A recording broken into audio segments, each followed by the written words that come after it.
Yeah, the government was hit with a double whammy of body blows this afternoon. That has now evolved into a full-on war between Downing Street and the Foreign Office, and Downing Street has unleashed both barrels across Whitehall. So the roots of all this, The Guardian reported earlier on that Lord Mandelson failed his developed security vetting when he was made US ambassador. But despite that, the Foreign Office effectively overruled that failed security vetting and still made him US ambassador. Now, given the unholy mess of Lord Mandelson's demise in post over revelations about his friendship with the convicted paedophile financier Jeffrey Epstein. And remember, Lord Mandelson is currently under investigation by the police for misconduct in public office. That decision is frankly breathtaking. Compounding that, listen to this. It's the Prime Minister in September defending how the decision was made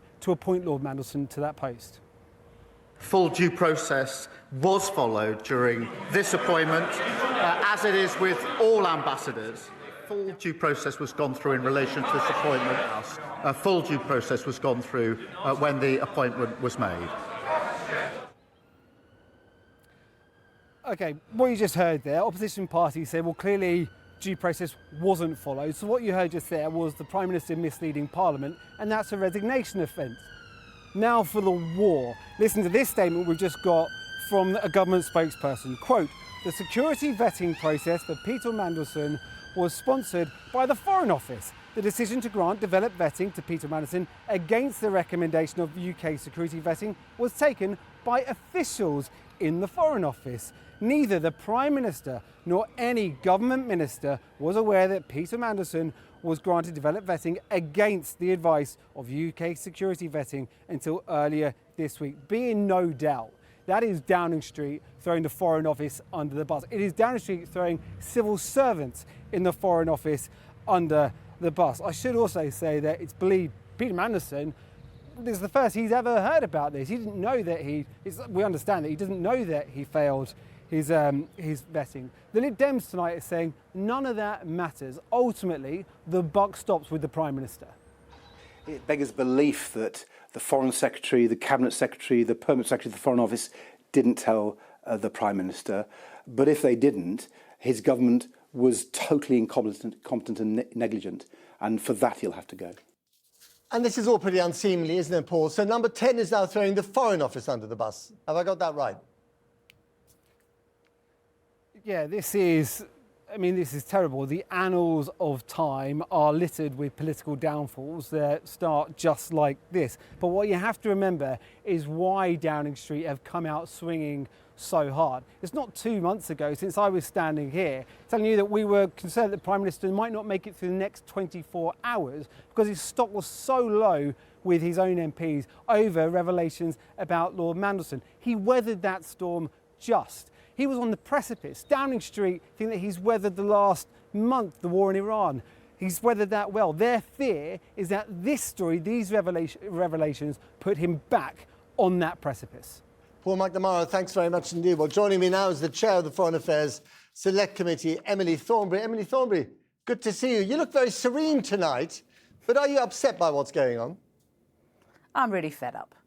We had Ollie Robbins, who's the person in charge of the Foreign Office, and the person in charge of the whole of the civil service in front of the Foreign Affairs Select Committee to explain to us the basis upon which Peter Mandelson was appointed. And we asked absolutely direct questions.